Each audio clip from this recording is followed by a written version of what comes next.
Friends नमस्कार आपण मानंकु मोर channel Indian flavour को बहुत बहुत स्वागत जनाऊँगी। आज मु आनी बहुत हेल्दी आ सुआदिया सागुदानार पणा बा सागु लस्सी मध्य कही थाउ। बहुत सारा फलमूल को नहीं बनाइबा पीबा पई सुआदिया तथा खरा दिन पई पेट मध्य ठंडा रही थाए। जेकोसी पूजा पर्व रे बनातु। जदि रेसिपीटी भल लगे तो गोटे लाइक करी देबे। नुआ थिले आगु को नुआ नुआ वीडियो पाई चैनल टी को सब्सक्राइब करी देबे।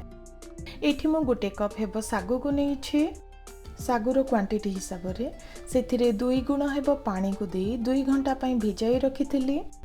देखंतु सागु भल भाबरे बतुरी फुली जाईछि, एही परी ही रहिबा दरकार। फ्रेंड्स एठी मो गोटे कप हेबो फ्रेश दही को नहीं। दही खट्टा होई गले मध्य पणार टेस्ट ठीक से आसीबो नाही, तो सबुले फ्रेश दही को ही नेबे। एठी 2 चमच हेबो मिश्री गुंड को नहीं, जहा द्वारा स्वाद और पेट मध्य ठंडा रही थाए। एठी आपण माने चीनी किंबा गुड़ मध्य देई परिबे।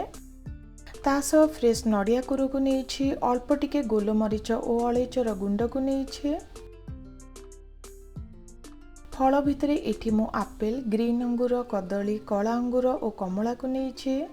गार्निश पाई केतोटी चेरी और काजू को नहीं। प्रथमे फल को छोट छोट खंडरे काटी दबा।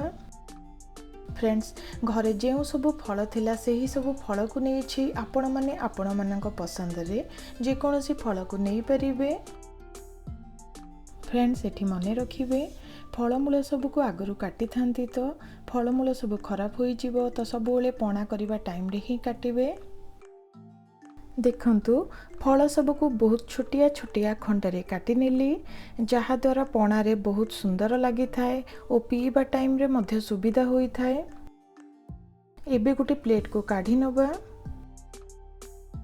एठी गोटे बड़ साइज रो पात्र को नहीं। एबे सेथिरे देई दबा दही। दही सह एठी मु मिश्री को मध्य देई देबी।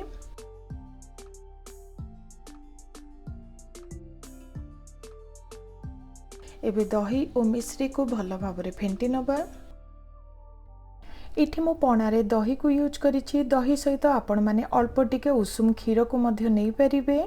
ता सहित मिश्री गुंड जगार मिश्री पानी मध्य नहीं परिबे, जहा द्वारा फेंटिबारे टिके सुविधा होई थाए।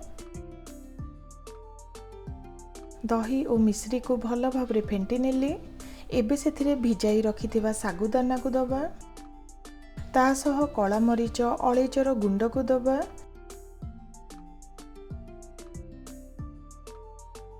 प्राय 2 रु 3 चमच हेबो नड़िया कुरु को देउछि। एबे भल भाबरे सब को मिसाई दबा।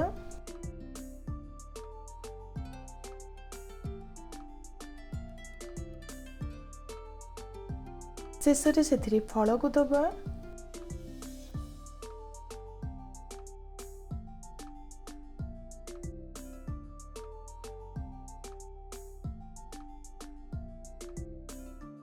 फल को देई पुणी भल भाबरे मिसाई नेउछि। फ्रेंड्स एही सागुदाना पणारे आपण माने टेस्ट पाई अल्प टिके क्षीर किंबा छेना मध्य देई परिबे। घरे थिबा सामान को नहीं आज रही पणा को मु प्रस्तुत करिछि। आउ टिके ठंडा पाई किछि बरफ खंड को दबा।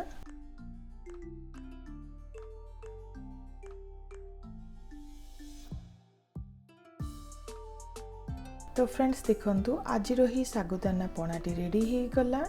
एबे 3टी ग्लास को काढ़ी नेउछि।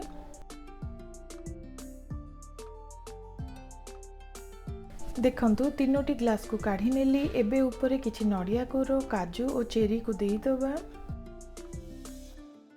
देखंतु एही पणा को देखिबा को जेमिति पीबा पाई मध्य बहुत टेस्टी होईछि।